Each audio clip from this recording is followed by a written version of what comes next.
Muito boa noite, oração ação, o nosso cantinho, o nosso grupo de estudos. Grupo de estudos nos remete a uma fraternidade que busca o conhecimento e o autoconhecimento.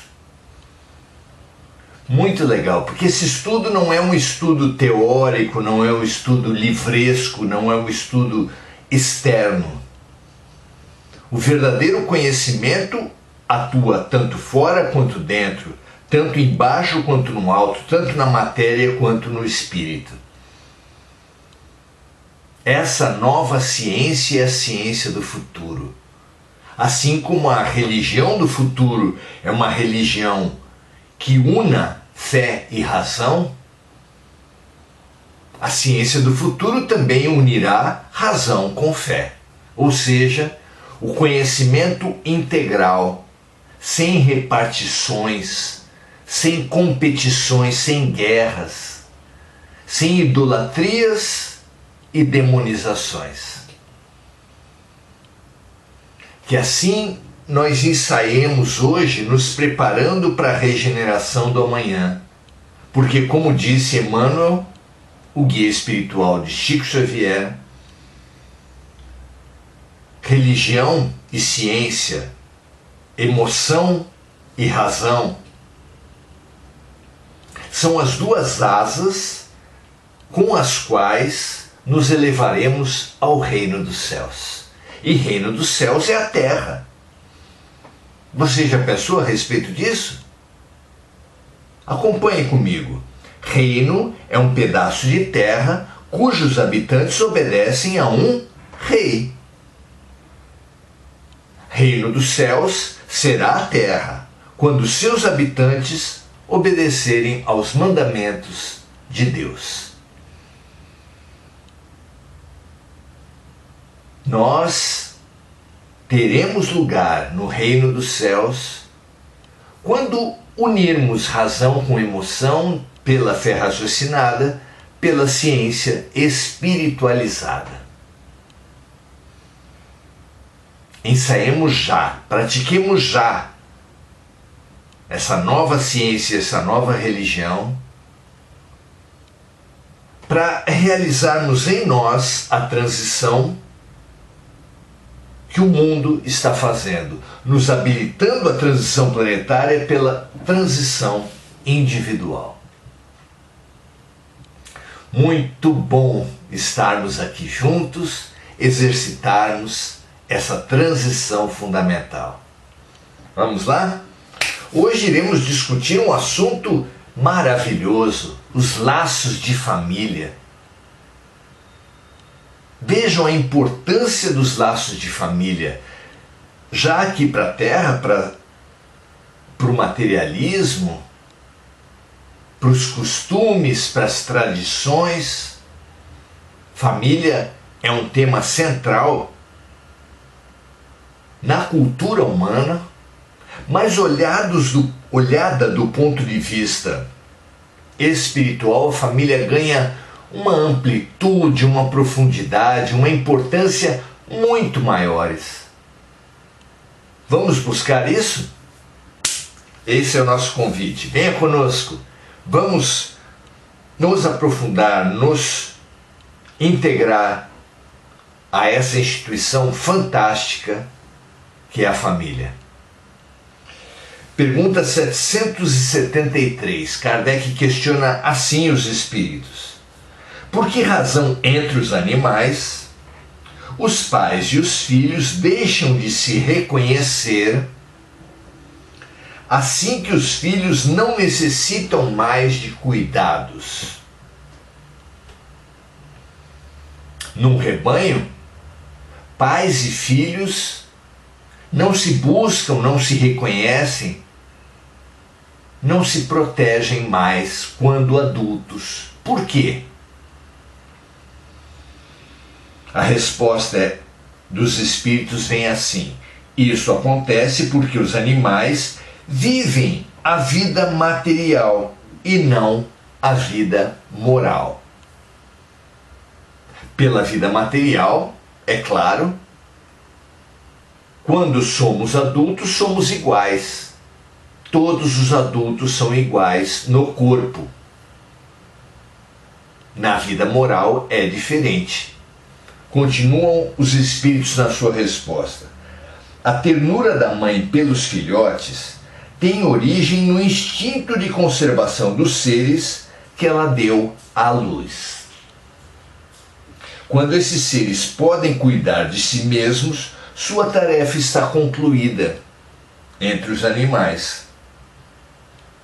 E a natureza nada mais lhe exige. Por isso, ela os abandona para se ocupar com outros recém-chegados, outros filhotes, que dependem e demandam da sua atenção.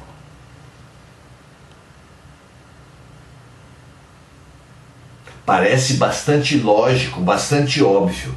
A missão da fêmea entre os animais é muito diferente da missão da mãe entre os seres humanos. Porque a tarefa do cuidado, a tarefa do zelo, a tarefa da proteção mútua entre os homens ultrapassa muito a questão física, a questão material, a questão corporal. Limitação própria do ambiente animal. O serviço mútuo, a compaixão, a empatia, os cuidados entre os seres humanos se subjetivam, se espiritualizam. É maravilhoso o Pequeno Príncipe quando nos propõe: tu és eternamente responsável por aqueles que tu cativas. Vejam, amigos, eternamente. Não há fim para os cuidados mútuos entre aqueles que se amam. Somos eternamente responsáveis por aqueles que cativamos. Não é forte isso? Não toca? Nosso coração não reconhece essa verdade? Que assim seja. Os animais regidos pela matéria veem os laços entre pais e filhos se extinguirem, a missão dos pais para com os filhos se extinguir quando ambos possuem corpos adultos. Nada mais há a ser feito, os cuidados cessaram. Entre os homens é muito diferente, claro. Somos eternamente responsáveis por aqueles que cativamos. Há todo um cuidado moral, um cuidado subjetivo, um cuidado psicológico que não acaba nunca, não é? Questão 774. Pelo fato de os animais abandonarem suas crias, há pessoas que entendem que os laços de família são apenas o resultado dos costumes sociais e não uma lei da natureza. O que devemos pensar a esse respeito? Os espíritos respondem assim: o homem tem um destino diferente do destino dos animais. Por que então querer sempre se assemelhar a eles? Na evolução, os animais têm um destino de se tornarem humanos. Na evolução, os homens têm um destino de se tornarem anjos. Nossa evolução vai do átomo ao arcanjo. Passamos o princípio espiritual que agora habita nossos corpos, já esteve no mineral, evoluiu para o vegetal, de lá evoluiu para os animais e hoje está no reino hominal, para um dia conquistar o reino angélico. de forma que o destino dos seres humanos é muito diferente do destino dos homens, como disseram os espíritos nessa resposta. O homem tem um destino diferente do destino dos animais. Por que então querer se assemelhar a eles? No homem, além das necessidades físicas, existe também a necessidade de progredir, de libertar-se, de expandir-se, não é? Os laços sociais são necessários ao progresso e os laços de família estreitam os laços sociais. Os laços de família são uma espécie de padrão de excelência que deve depois ser expandido, replicado, a ponto de abrangermos a família universal, o que Jesus nos ensina através da expressão Pai Nosso. Somos todos irmãos de tudo que existe por parte de Deus. Não é? É por isso que os laços de família são uma lei da natureza.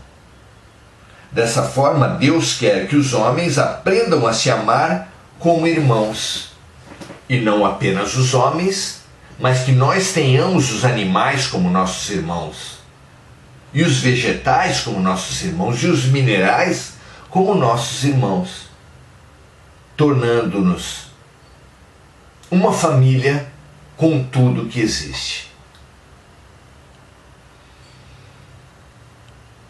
Pergunta 775, a última do estudo de hoje: qual seria para a sociedade o resultado do enfraquecimento dos laços de família? E a resposta: o aumento do egoísmo. Compreendamos então o que é evolução e o que é o papel da família no projeto de evolução, no projeto de expansão, no projeto de pedagógico e terapêutico de Deus para com a criação. Para com a criatura humana especialmente. Ocorre que nós temos uma vivência muito ruim com o erro. A cada erro que cometem conosco, guardamos mágoa. A cada erro que cometemos com os outros, guardamos culpa.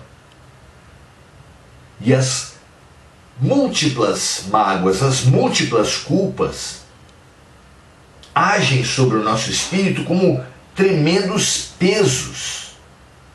A totalidade das culpas e mágoas que nós acumulamos, porque somos acumuladores de lixo espiritual, nos esmaga, nos paralisa, nos adoenta. E Deus, compassivo com as nossas dores, nos propõe uma usina de reciclagem de todo esse lixo. Qual é essa usina? A família. Como a usina de reciclagem de lixo espiritual, mental, da família opera sobre nós?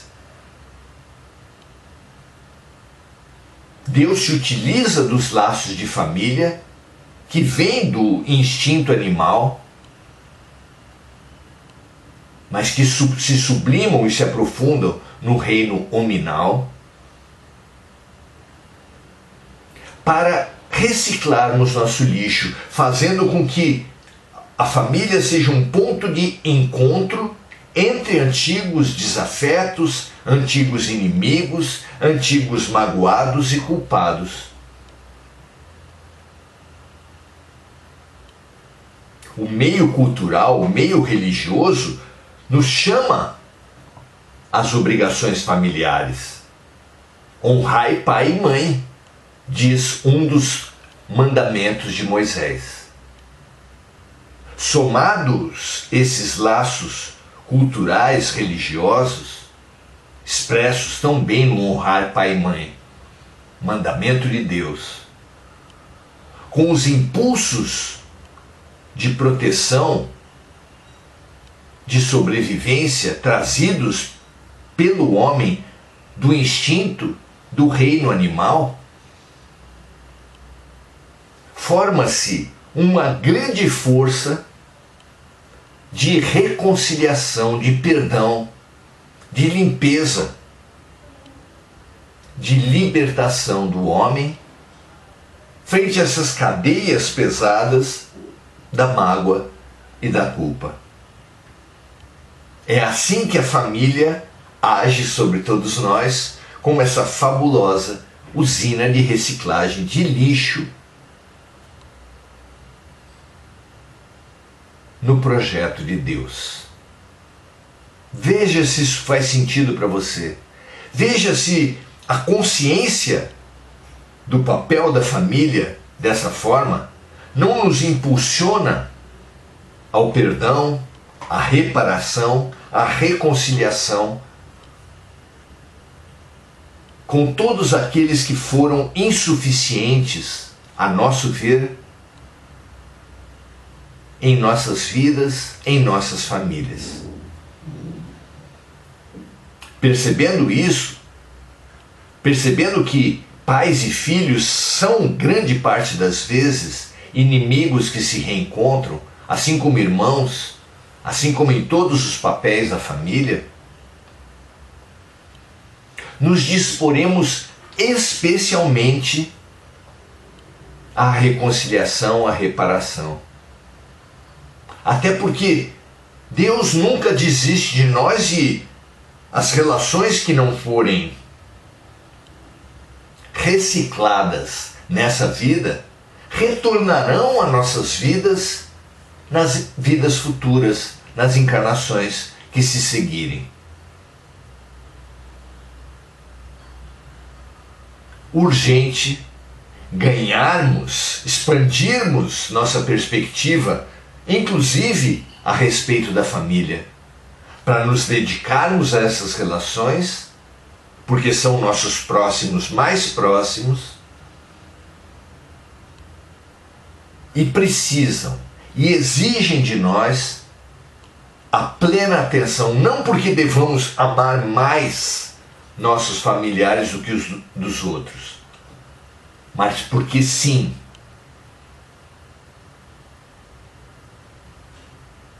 como regra, trazemos para o ambiente familiar, a lei de atração, a lei de reencarnação traz para o ambiente familiar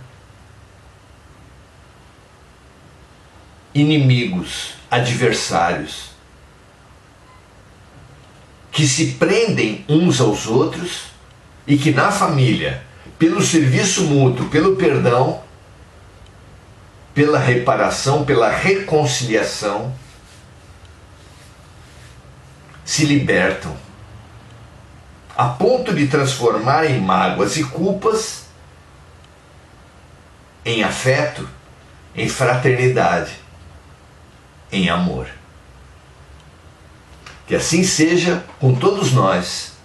Disponha-se a se libertar na família e depois use esse padrão de afeto, de excelência da família para expandir a família, para trazer todos, importar-se com tudo rumo à família universal. Muito bom, muito prazeroso compreendermos isso e nos dedicarmos à espiritualização dos laços familiares. Muito boa noite, Mônica Silva, expressando aqui sua gratidão. Enir Cajazeira, dizendo como faz sentido esse pensamento espiritual da família. Que bom que você teve essa percepção, Enir. Muito bom. Lúcia Galvão, saudando os amigos. Marco Aurélio trazendo a sua reflexão: ame e honre os ancestrais das terras de seus pais. Afinal, eles nos deram um presente maravilhoso que é o nosso corpo. Afinal de contas, os piores pais do mundo, aos olhos de qualquer filho, devem merecer sua gratidão, pelo menos por não terem abortado. Não é mesmo? Gratidão eterna. Gratidão eterna também a Gugu expressa por estarmos estudando junto, nos confraternizando, nos fazendo irmãos à luz do Pai. Mari Pereira, Adelaide Dias, Andréa Santos, Mônica Silva lembrando dos desencarnados e encarnados e orando por eles, compartilhando com eles os sentimentos aqui gerados. Compartilhe você também. Mônica vibrando pela paz mundial, pelas vítimas dos desastres climáticos no mundo. Enir Cajazeira e Anne, como os demais amigos, saudando-nos uns aos outros como irmãos. Muito bom. Que essa reflexão ajude, estimule, encoraje a todos nós a nos dedicarmos mais e mais para os fabulosos laços de família. Muita paz e bem para todos. Muito prazer estarmos estudando juntos. E até a próxima.